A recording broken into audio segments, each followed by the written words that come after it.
How's it going, guys? I'm Josh, and this channel is called Kimosabi.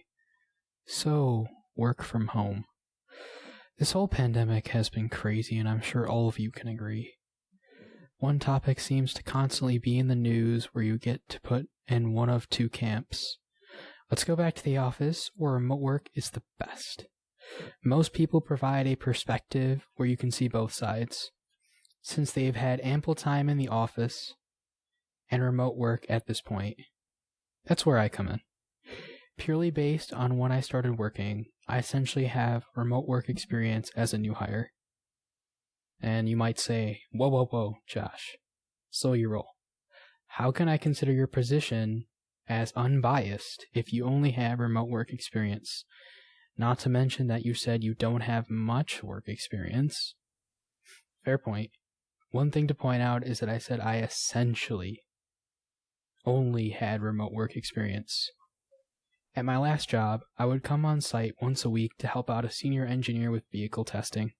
After that wrapped up, usually by midday, I would go to my desk and work in a cubicle, something you would find in an office.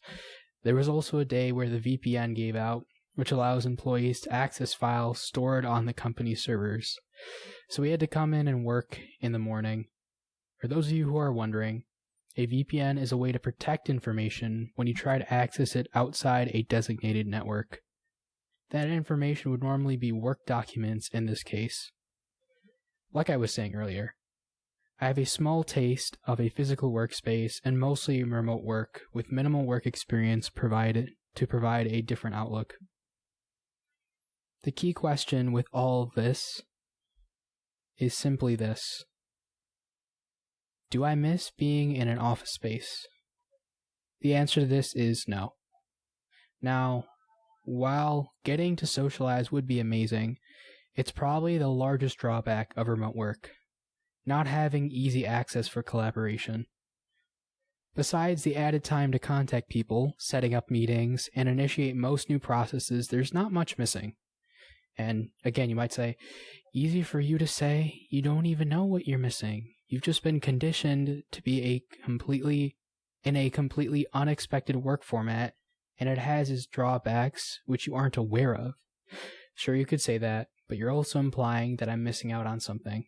Let's think about that point for a second.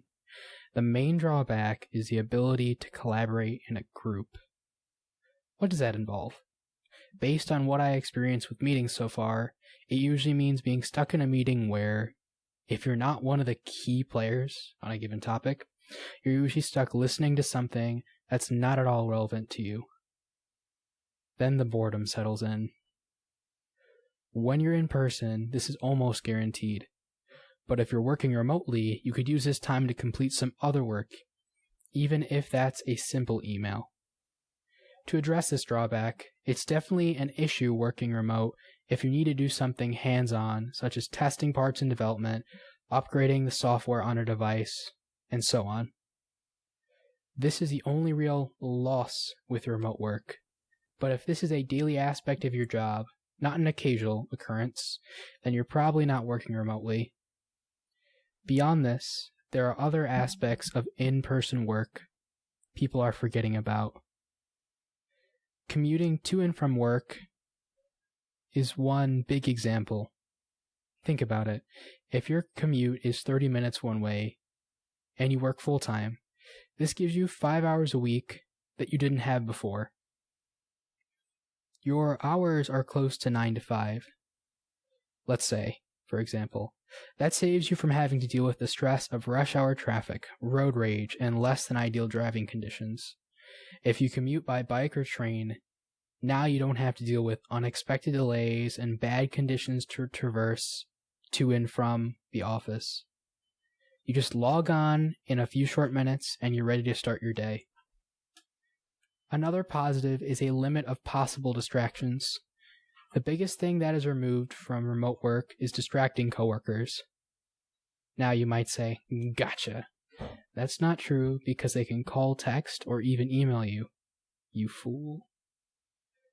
Well, yes. Then they can still distract you, but not in the traditional sense. let's say you're working on a task that's due in a few days, and your coworker, let's call him Bob, comes up to you and says, "Hey, could you help me out with something? Honestly, there's something else I need to take care of first." "Don't worry, this will be quick." "Alright, then I guess I could spare a few minutes to help." "Thanks, you're the best." So convinced yet? No? Well, let me break it down for you. In a remote work situation, you could politely decline and continue working on that task that you have due in a few days. In this case, you're the person in this situation, and you don't want to be rude to your coworker or indirectly look like someone who is not a team player to your boss.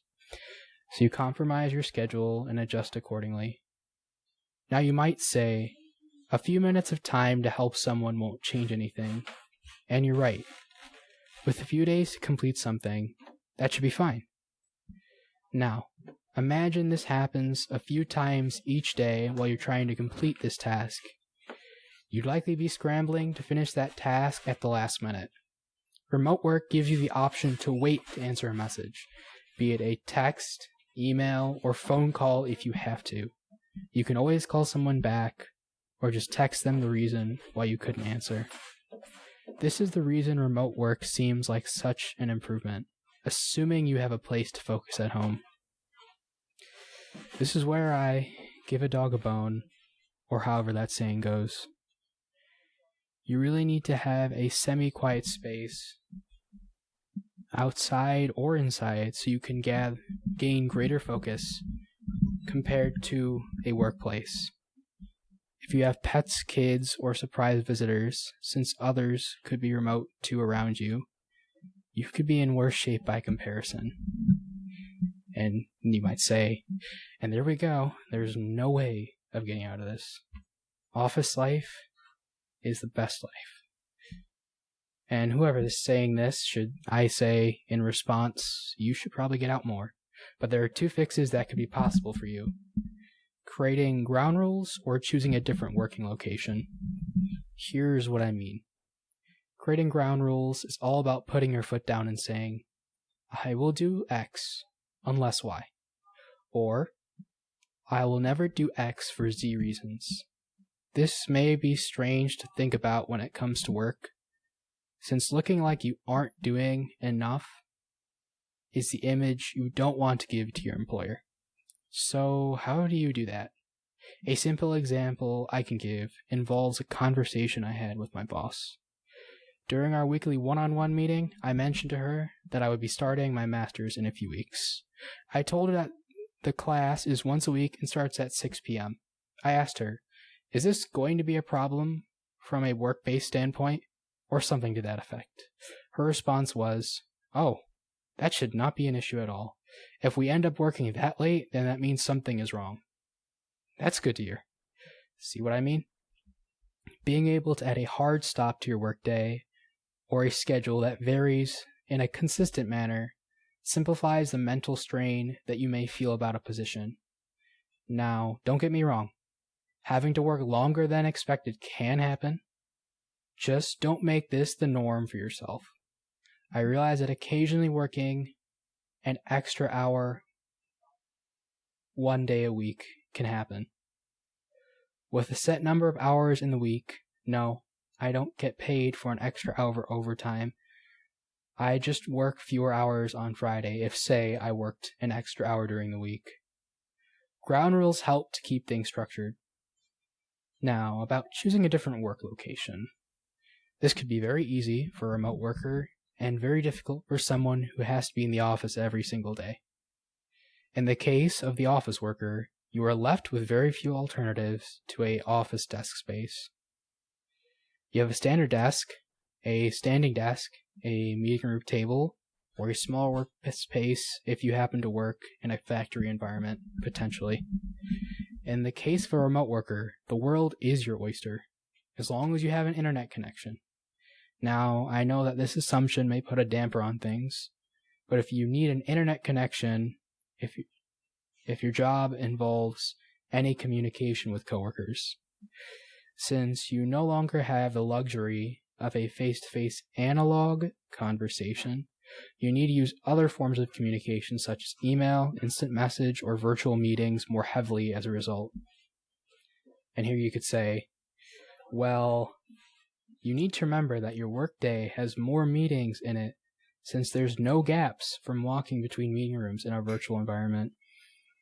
That's really hard to argue with. Oh yeah, viewers 1, Josh 0.